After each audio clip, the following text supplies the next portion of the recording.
Hi everyone, मैं हूं Olga फिंस्काया और हम एक सुविधाजनक वीडियो प्रारूप में परियोजनाओं की शीर्ष खबर साझा करना जारी रखते हैं। आज का जो मुद्दा है वो है डीजीयू वेल्थ की प्रवेश दहलीज कितना कम हो गया है, केवाईसी प्रक्रिया के माध्यम से कैसे और कौन जाएगा, कौन कौन सी नई देश में प्रोजेक्ट शामिल हुए हैं और महीने की बड़ी खबर जब सभी डीजीयू निवेशक अपने लाभांश प्राप्त करेंगे। तो चलिए ये सब मुद्दे पर आते हैं। डीजीयू वेल्थ में निवेश करना काफी आसान हो गया है। क्रिप्टो करेंसी की कीमत में वृद्धि के कारण हमने न्यूनतम जमा राशि को कम करने की फैसला किया। मार्च के बाद से डीजीयू वेल्थ में न्यूनतम निवेश है 0.5 ETH, 0.02 BTC और 500 USDT। हम हर दिन उत्पाद में सुधार पर काम कर रहे हैं। भविष्य में हम उन उपकरणों को बेहतर बनाने की योजना बनाते हैं जो डीजीयू से रिटर्न बढ़ा सकते हैं, उत्पाद में निवेश की प्रक्रिया को और अधिक सुविधाजनक बनाते हैं। तो चलिए अभी दूसरे महत्वपूर्ण विषय पर चलते हैं, केवाईसी सत्यापन यानी केवाईसी वेरिफिकेशन पर। केवाईसी सत्यापन यानी वेरिफिकेशन प्रक्रिया को पूरा करने वाला पहला देश रसिया होगा, क्योंकि डीजीयू परियोजना रूसी संघ में आधारित है और हम निश्चित है कि सभी आवश्यक प्रक्रिया को जल्दी और सफलतापूर्वक स्थापित करेंगे। जैसे कि हम रसिया के लिए प्रक्रिया शुरू कर रहे हैं, ऐसे ही हम अन्य देशों में केवाईसी के लिए आईडी कार्ड और कानूनी पहलुओं की विशेषताओं पर शोध करेंगे। अगले 2 सप्ताह के भीतर आपको अपने उपयोगकर्ता खाते में एक फॉर्म दिखाई देगा, जिसे आपको अपने पहचान की पुष्टि करने के लिए भरना होगा। इस प्रक्रिया की परिणाम स्वरूप हम अपने प्रतिभूतियों की धारकों का एक रजिस्टर बनाएंगे और इस रजिस्टर में उन सभी भागीदारों को शामिल किया जाएगा जिन्होंने हमारे परियोजनाओं के निर्माण में भाग लिया है। तदनुसार इस रजिस्टर में प्रविष्टि इस बात की पुष्टि करेगी कि आप डीजीयू सिक्योरिटी के मालिक हैं, जो आपको लाभांश प्राप्त करने का हकदार है। मार्च में महत्वपूर्ण क्षणों में से एक डीजीयू परिस्थितिकी तंत्र संरचना का स्पष्टीकरण था। परिस्थितिकी तंत्र में 9 भाग होते हैं। डीजीयू क्लाउड ये एक विश्वसनीय बुनियादी ढांचा है जो सहिष्णु और रिलायबल इंफ्रास्ट्रक्चर स्केलेबल क्लस्टर पर आधारित है। आप हमारे आधिकारिक चैनलों पर डीजीयू क्लाउड के बारे में अधिक पढ़ सकते हैं। डीजीयू वेल्थ एक निवेश उत्पाद है जो अपने निवेशकों को क्रिप्टो करेंसी में नियमित रिटर्न प्रदान करता है और पहले से ही सभी परिस्थितिक तंत्रों व भागीदारों को लाभांश प्राप्त करने की अनुमति देता है। और डीजीयू वेंचर डीजीयू का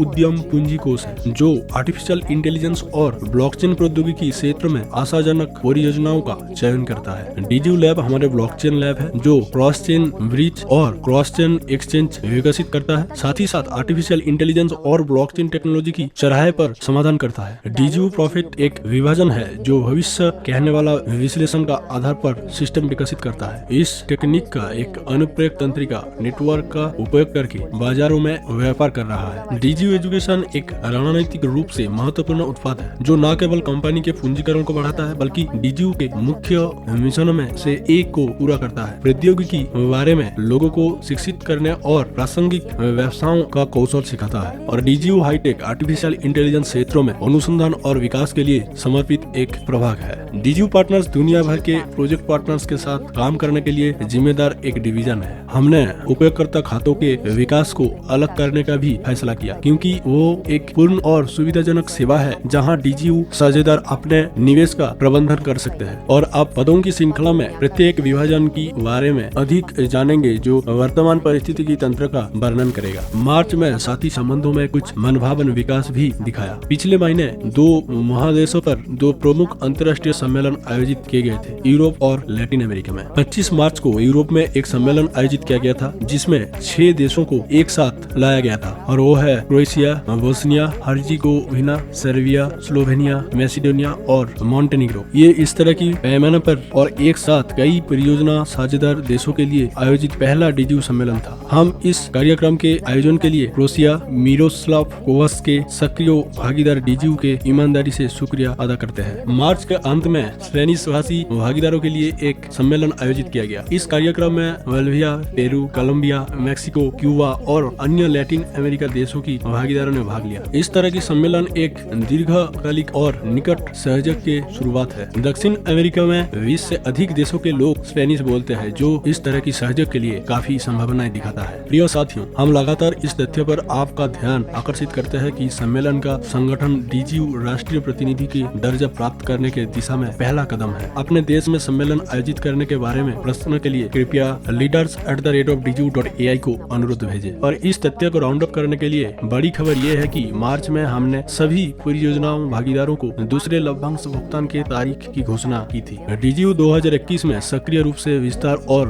बढ़ रहा है। हम पहले से ही नई परिस्थितिकी तंत्र उत्पादों पर काम कर रहे हैं और एक फॉल्ट टॉलरेंट क्लस्टर स्थापित कर रहे हैं और व्हाइट लेवल फंड लॉन्च कर रहे हैं। ये लाभांश भुगतान के आवृत्ति को प्रभावित कर सकता है। जैसे कि हमने अपने आधिकारिक स्रोतों में पहले ही बताया है कि अगले लाभांश का भुगतान मई 2021 की पहले दशक में किया जाएगा। ये समझना महत्वपूर्ण है कि लाभांश केवल खरीदी गई वास्तविक शेयरों पर भुगतान किया जाएगा। यदि आपने डीजीयू शेयर पैकेज को किस्तों में खरीदे हैं तो लाभांश की गणना उन शेयरों की आधार पर की जाएगी जो आपने पहले ही भुगतान किए हैं। कुछ और जो आपको पता होना चाहिए, यदि आपका खाता वेरीफाई है तो हम केवल उसे ही लाभांश देते हैं। डीजीयू बैलेंस कॉलम में इंगित शेयरों के संख्या पर लाभांश की गणना की जाती है। आप अपने किस्तों का भुगतान करने के लिए या एक नया डीजीयू शेयर पैकेज खरीदने के लिए लाभांश का उपयोग कर सकते हैं। आप अपने खाते से राशि निकाल भी सकते हैं, लेकिन मिनिमम $100 से निकासी संभव है, या आप अपने पार्टनर्स को भी फंड ट्रांसफर कर सकते हैं। ये हमारी खबर का एक छोटा सा हिस्सा है। आप मध्यम मार्च पर आधिकारिक डीजीयू पेज पर उपलब्धियों की पूरी सूची पा सकते हैं। और हाँ, वीडियो को एक लाइक, एक कमेंट, दोस्तों और पार्टनरों के साथ शेयर करना और चैनल को सब्सक्राइब करना ना भूलें। जल्दी फिर मिलेंगे।